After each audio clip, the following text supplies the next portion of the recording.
Mike Martinez, on your own head be this.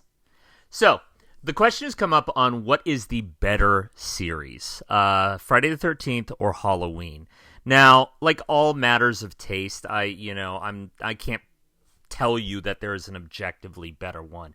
I can tell you the ones that I favor and the reasons why I favor them, but ultimately, if you are into these kind of films, you're probably going to have some strong opinions because that's what we as fans do. We create crazy-ass strong opinions around movies that are essentially incredibly schlocky and stupid. Now, I think in my own life, I've come to understand that there are some stories that are good and some stories that are elemental.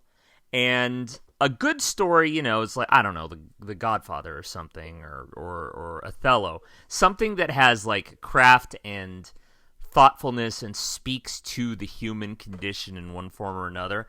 Elemental stories, however, seem to reach into our lizard brain and tap into something primal and profound that doesn't always obey the rules of logic, good sense, or morality. Like, easy one to always point out is Twilight. When I was going through grad school, or 50 Shades of Grey. When I was going through grad school, everyone was like, oh, those books are so badly written. Why does anyone like them? And it's because they are elemental stories. They may not be crafted the best. They may have schlocky plots or like cliched characters or human beings that don't act like human beings or incompetent writing or whatever. But somewhere in there is a thread that people glom onto, like the push, the attraction repulsion of sex, the like pull of danger, stuff like that. And I think that to me is what elemental storytelling is. And slasher movies exist for me in the same sort of space because they're not good. Like, they're so formulaic and they're so shocking and they're so trying to be a specific thing that they're not going to like reinvent the wheel. It's really hard to say something profound when it's like, oh, don't go to the place. Oh, you went to the place. You got stabbed. Or watch out on Halloween. Oh, you got stabbed. I think though that everyone clombs onto these things because there is in us the fear of the outsider, the unknown, the monstrous man, the deformed man, the man who is so divorced from humanity that he's essentially inhuman.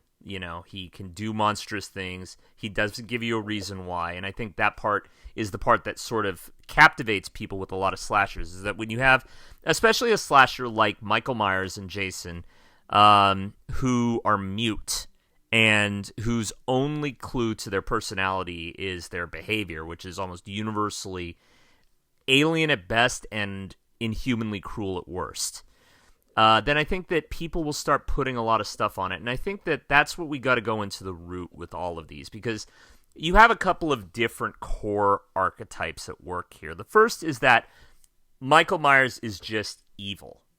Like, there's no rhyme or reason to him. There's no explanation. And I'm ignoring the Rob Zombie Halloween, which obviously tries very hard to give a reason to Myers' behavior. But in the core work, Myers is a mystery through and through.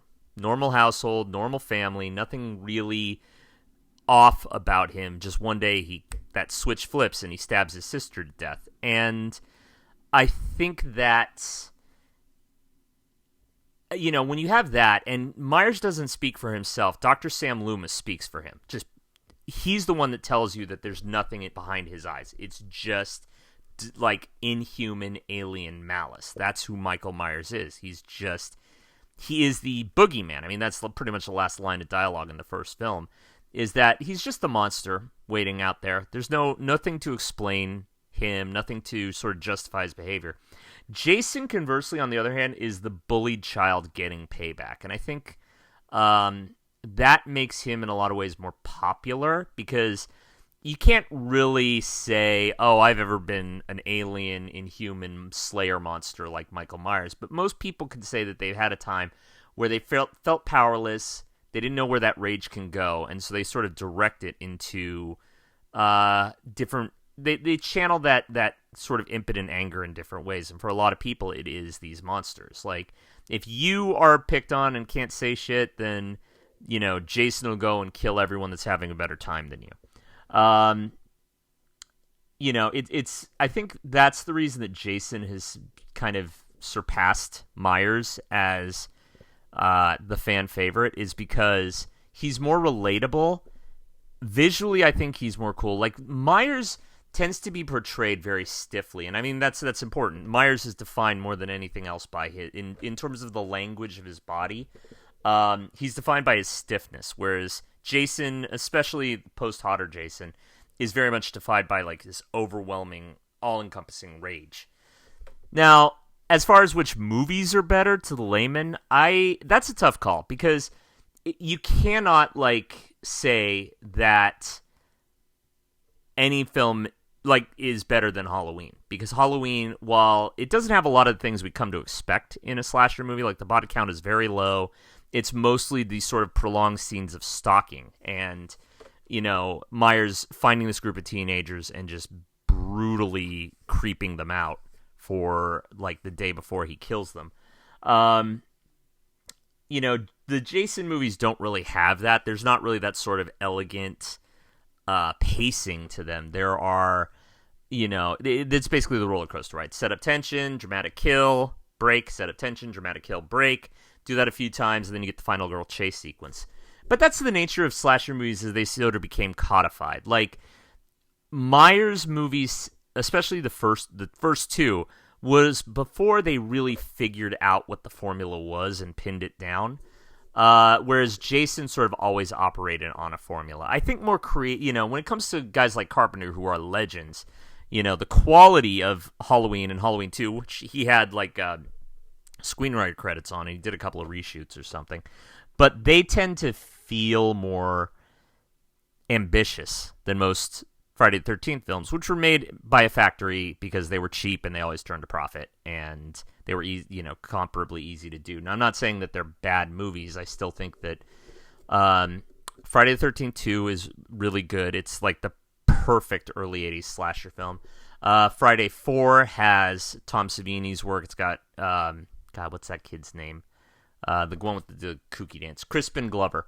Friday the 13th 6 is just the best in the series. And the Halloween films, they really range in quality because they tended to be going for a more ambitious effect. Like, one is a classic. 2 is people like it. It's the most deserted hospital on planet Earth. 3 is really divisive because it's not a Michael Myers slasher. It's a kind of the Paranoia movie, Plant Pod Seedlings, Invasion of the Body Snatchers. 4 through 6, it's like they were at that point trying to turn Myers into Jason or another like super slasher. So I think that the best of the series, like for me, Halloween 2020, 2018, Halloween 4 has its charms. Halloween H2O, which I think is actually really, really good, and it's a good, like, for that timeline, which is a whole nother thing. For that timeline, it's really solid.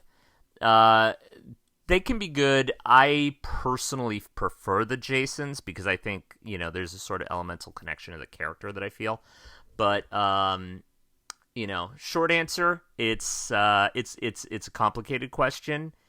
If you overthink it, and if you underthink it, one is more ambitious and messy, and the other is more like conservative, like in terms of what they're willing to try with the tale, but it's consistent in its way. So that's my hot take. You did ask for this in your own way. You knew I'd whip out my AV equipment to do this. All right, that's all. Be good. Have a great day.